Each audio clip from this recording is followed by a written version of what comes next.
नवग्रहस्तोत्रम्।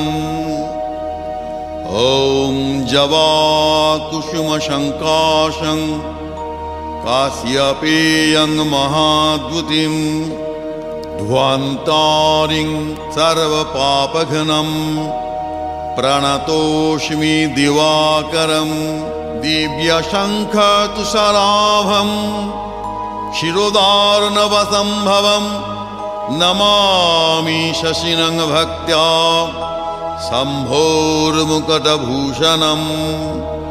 धरणीगर्भसम्भूतं विद्युत्पुञ्जसमप्रभं कुमारं शक्तिहस्तं च लोहितांगं नमाम्यहम्।